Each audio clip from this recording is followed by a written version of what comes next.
Hey guys, okay, so I wanted to put out another video. So this, I just happened to see this morning, and I looked into it, and it blew my freaking mind. I'm gonna start off by first saying, if you have not seen the Crow House video, if you don't watch Crow House, he's over on BitChute. You should definitely check him out. But he just did a couple days ago a video with this lady on 5G. And I highly recommend that if you don't watch any other videos, you go and you watch that one. So after I had watched that video, I went into doing some research on it for myself.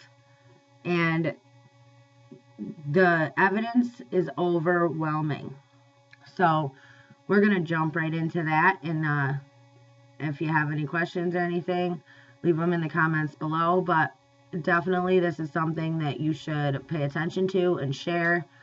And definitely do not let your kids use your cell phones. And we are going to go over why right now.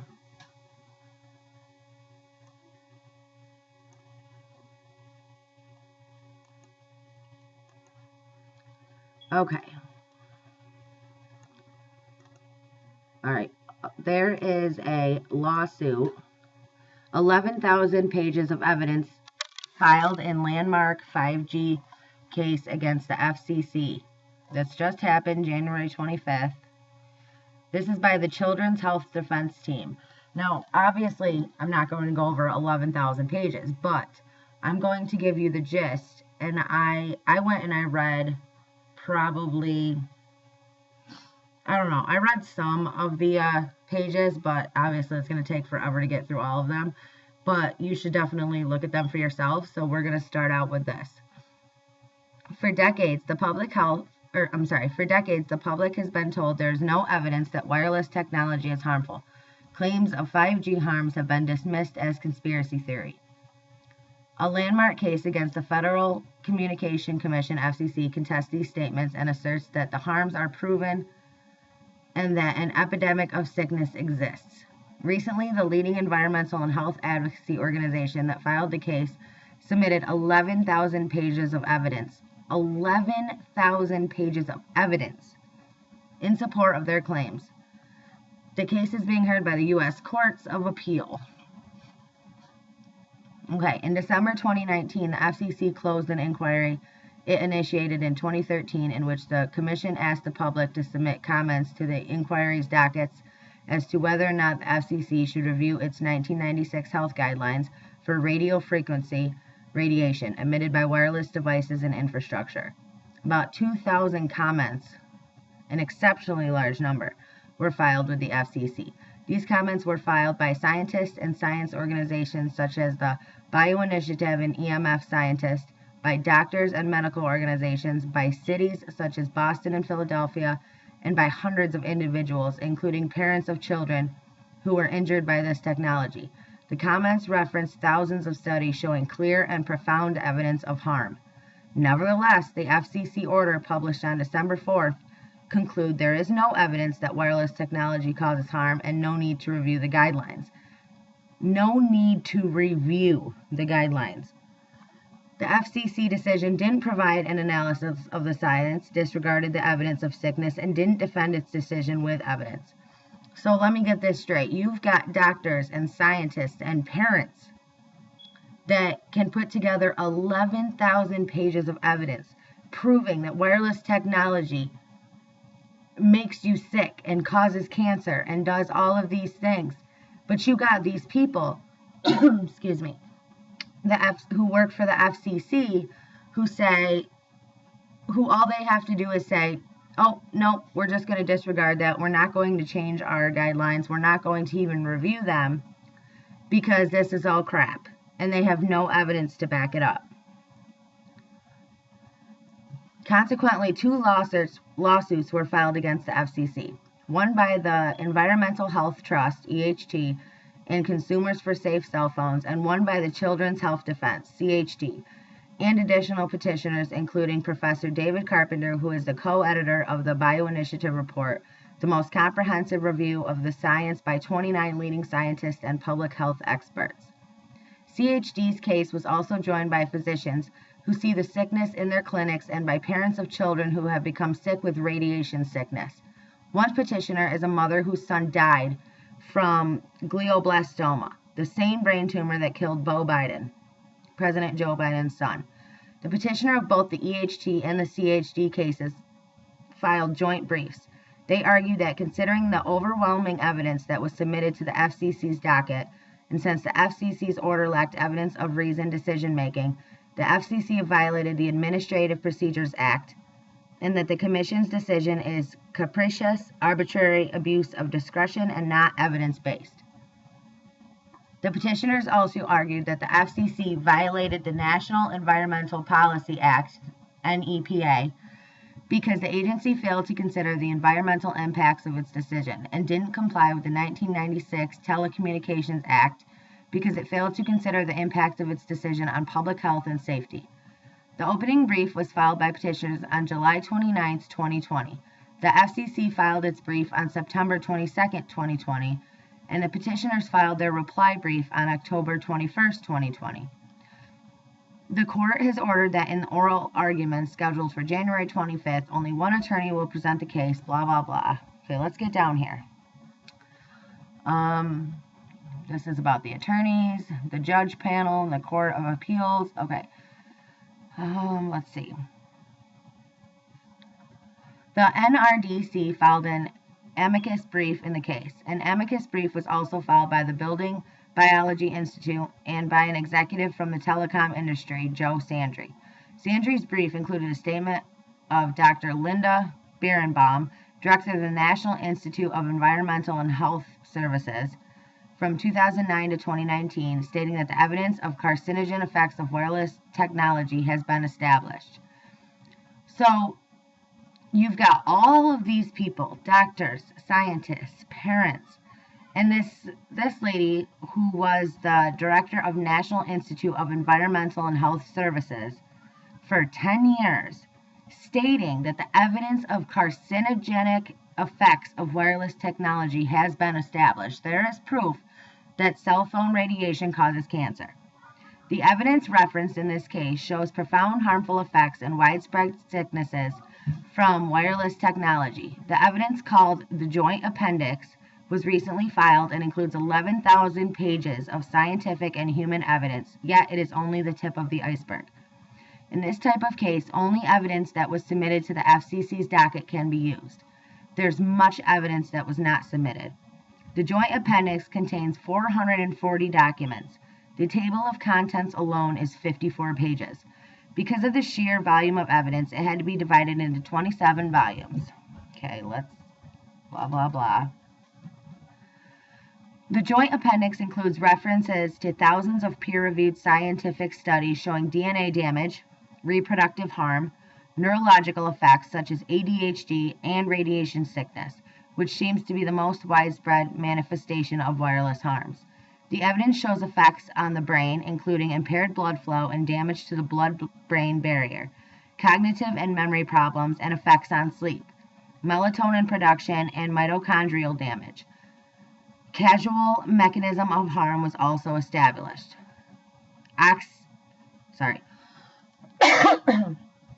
Oxidative stress, a mechanism of harm that can lead to cancer, non-cancer conditions, and DNA damage, was found in 203 out of the 225 studies.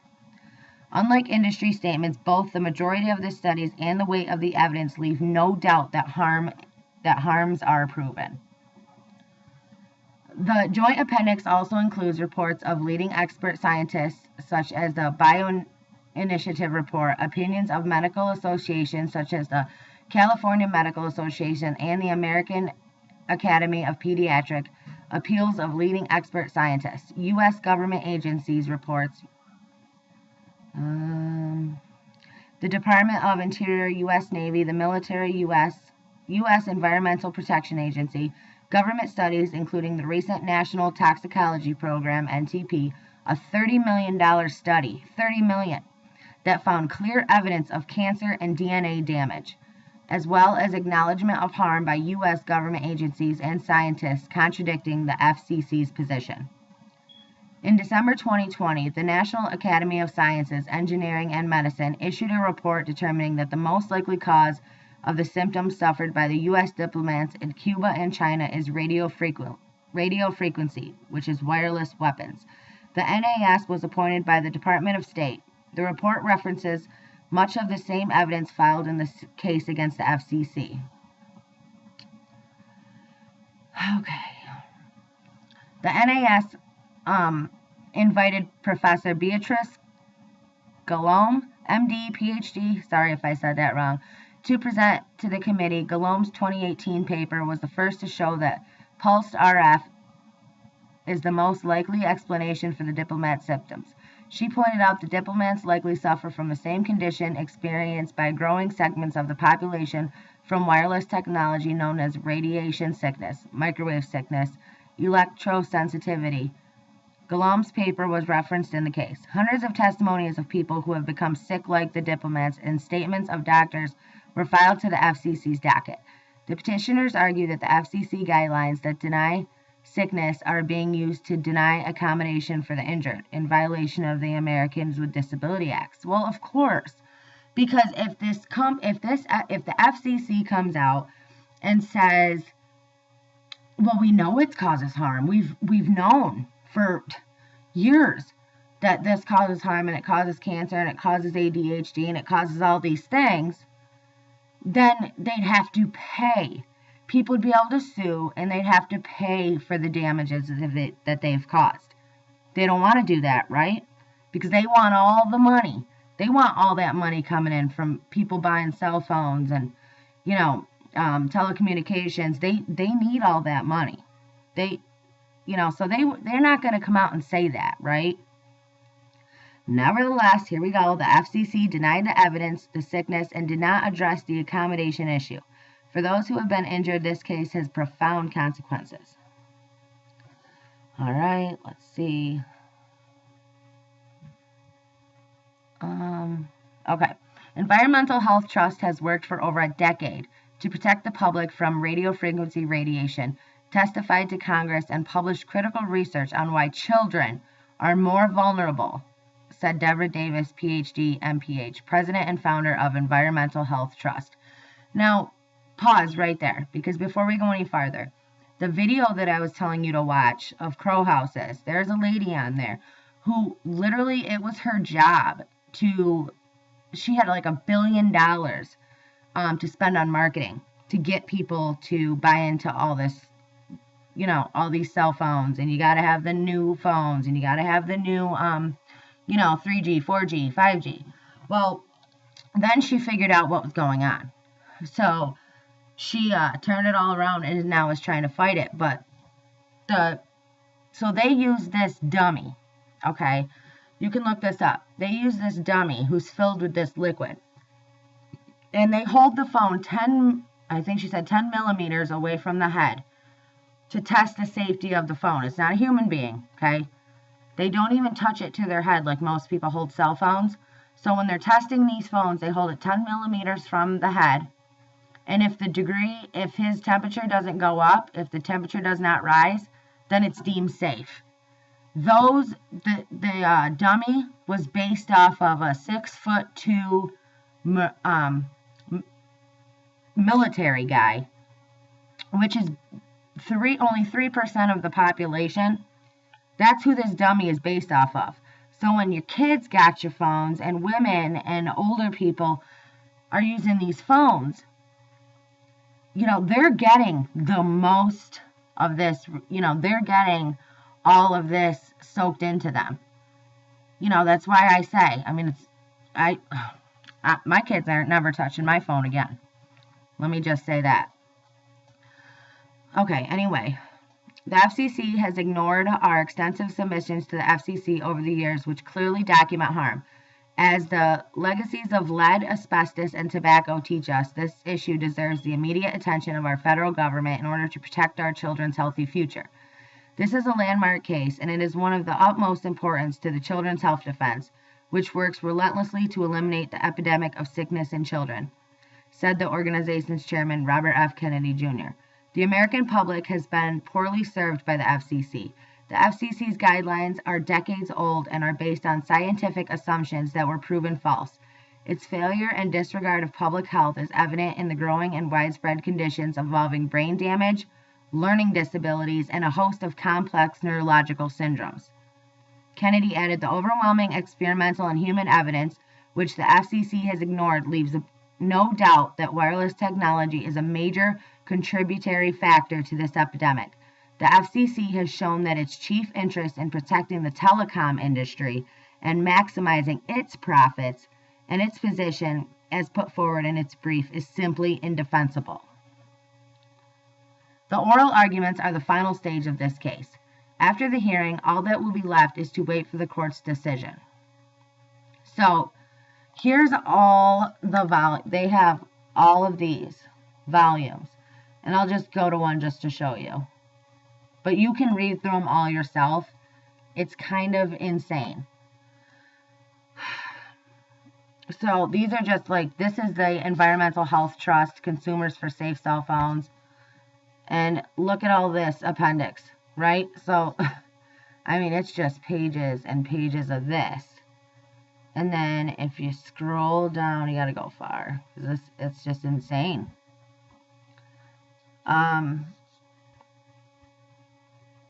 Yeah, it's crazy. Let me get to one of the pages, though. I'll just show you this, for example. And then, like I said, you should definitely go back, first of all, and listen to that lady on Crow House's video. If you go on BitChute, type in Crow House, you'll find the video. And it's 5G something. Click on that video and watch what that lady has to say. She was in it. So you're getting firsthand knowledge as to what is happening. And she tells you how dangerous it is for your kids to use your phones. Don't buy your kids' phones. Don't let them use your phones. I mean, look at it. Our parents back in the day. I mean, I don't know how old you guys all are, but I mean, when I was born in the late 80s, and you had one phone. It was on the kitchen wall, and that it was corded. That was your phone, and it worked fine. You had to leave the house. You had to go out. You had an answering machine. When you come home, you got to listen to your messages. I think everybody should go back to that. Throw your cell phones in the garbage. They're just causing harm.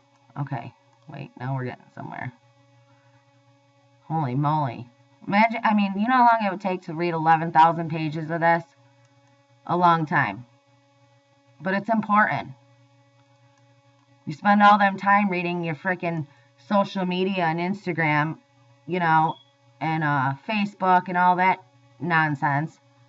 If you got time, add up all the time you do that during the day. Instead, read something that'll give you some knowledge as to what is happening.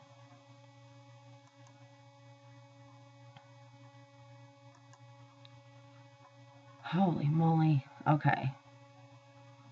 See, it's just pages and pages of documents and information.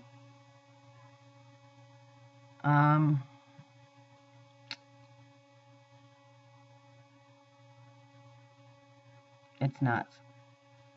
This is the FCC. Let's see.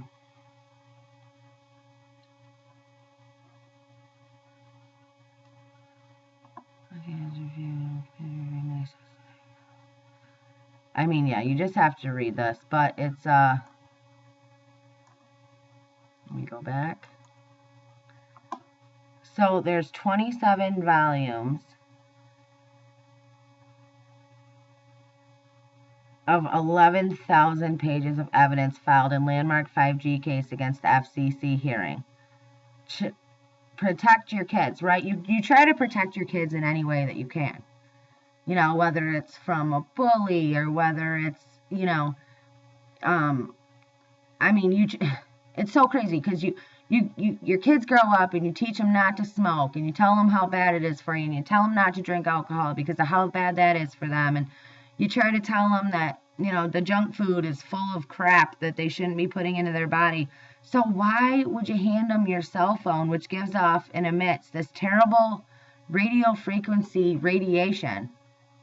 that is doing damage to them mentally, physically. You know, it doesn't stop there.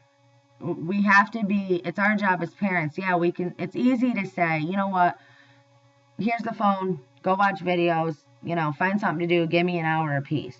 It's easy to do that. But we're thinking about ourselves and we're not thinking about the kids.